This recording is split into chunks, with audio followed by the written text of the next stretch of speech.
کہ اگر مأموم اس وقت آ جائے اور اقتدا کرے جب امام رکوع کی حالت میں ہو، مأموم باہر سے آ جاتا ہے،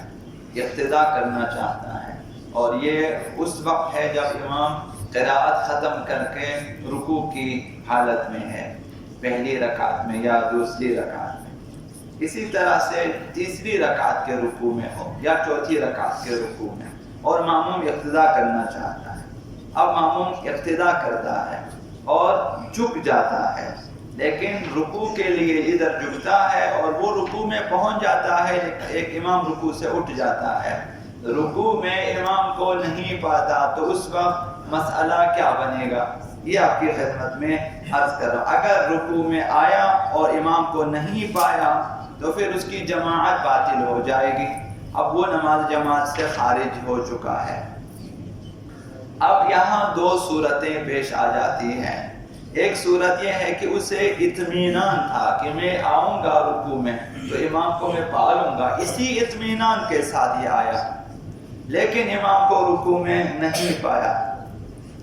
اگر اطمینان تھا تو اس کی نماز آگے جماعت تو باطل ہو گئی، نماز باقی ہے، فرادہ کے وظیفے پر عمل کریں تو آگے اس کی نماز ہو جائے گی صحیح، فرادہ صحیح ہو جائے گی۔ مقصد کیا ہے؟ مقصد یہ کہ رکوع میں تو یہ آ گیا ہے،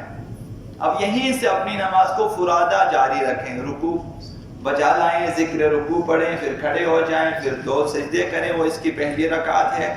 وہ جو اس نے حمد و سورہ نہیں پڑھا ہے اقتدا کی وجہ سے،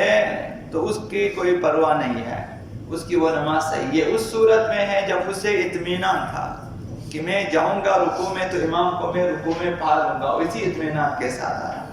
اب اگر وہ رکوع میں اس احتمال کے ساتھ آیا تھا، اطمینان نہیں تھا، اسے کشمکش میں تھا کہ شاید رکوع میں امام کو پا لوں، شاید احتمال تھا کہ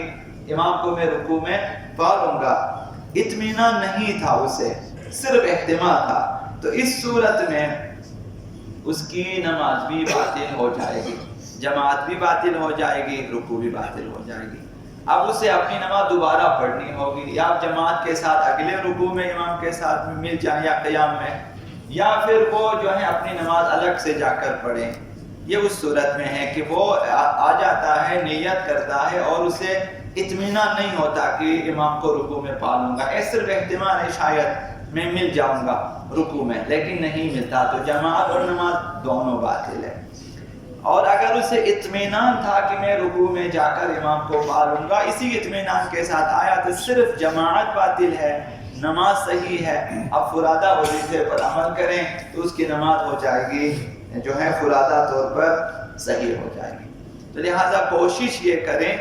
مأمومین کی، خصوصاً جوان حضرات جو ہیں جب آ جائیں تو اس اطمینان کے ساتھ نماز میں شامل ہو جائیں کہ رکوع میں امام کو پا لے گا، اور حتماً کوشش کریں کہ رکوع میں امام کو پا لیں تو اس کی نماز بھی صحیح ہوگی اور اس کی جماعت بھی صحیح ہو جائے گی۔ اللہم